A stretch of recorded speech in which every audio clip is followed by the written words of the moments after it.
শুভ সন্ধ্যা বন্ধুরা, আশা করব সবাই ভালো আছো। আর আশিয়া গ্রিফিন চ্যানেলে প্রত্যেককে ওয়েলকাম। আর এখন একটু ময়দা মাখছি, মানে একটু নুন মিশিয়ে নিলাম আর তারপরে একটু পরিমাণ মতো ময়ান দিয়ে দেবো। আর তারপরে একটু ঈষদুষ্ণ গরম জলে ময়দাটাকে মেখে নেব। বানাবো একটু কড়াইশুঁটির কচুরি, বাট আমি কড়াইশুঁটির কচুরিটা মাঝে মধ্যে একটু অন্যরকম স্টাইলে তৈরি করি। তো সেটা চলো আজকে তোমাদের সঙ্গে শেয়ার করি।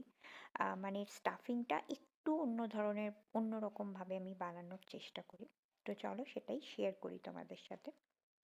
মটরশুঁটিগুলো একটু হালকা ভাপিয়ে নিলাম, মানে ওই স্ম্যাশ করা যাবে হাতে করে, ঠিক ওই রকম একটা পর্যায় করে নিই।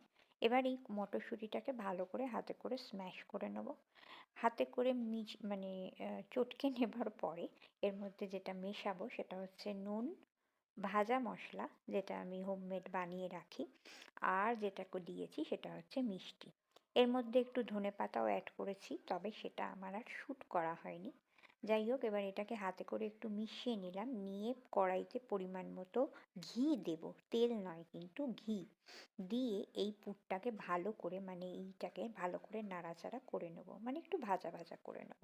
ব্যাস, এটাকে ঠান্ডা করে নেব। তারপরে কিন্তু এই ময়দার গুলি করে, মানে যেটা বাটির আকারে করে ভালো করে স্টাফিংটাকে ভরে নেব। এইবার আস্তে আস্তে বেলে নেব, মানে পুর দেওয়া যে গুলিগুলো।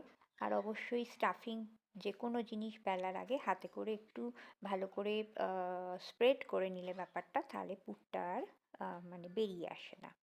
তবে এটাকে আমি ডিপ ফ্রাই করি না, শ্যালো ফ্রাই করি, মানে ঘি দিয়ে ভাজা ভাজা করে নিই। এটাতে কিন্তু খেতে ভীষণ সুন্দর হয়, আর এতে পুর বেরিয়ে যাবার কোনো সম্ভাবনাও থাকে না। তো যাই হোক, দেখতেই পাচ্ছ, আর আমি কিন্তু পুরোটাই এটা ঘিয়ে ভাজি। এটাকে কিন্তু সাদা তেল আমি একদমই ইউজ করি না। তো চলো, দুটো পিঠ হালকা করে সেঁকে নিয়ে তারপর ওপর থেকে ঘি ছড়িয়ে একটু পরিমাণ মতো বেশি করেই ঘি দিই, দিয়ে ভালো করে ভাজা ভাজা করে নেব।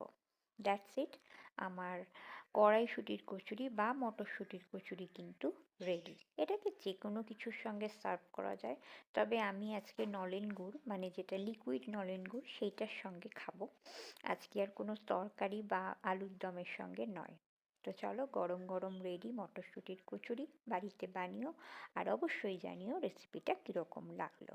এই যে রেডি, এবং কতটা সুন্দর হয়েছে, কতটা পাতলা হয়েছে, পুর কতটা বেশি পরিমাণে দিয়েছি দেখতেই পাচ্ছ।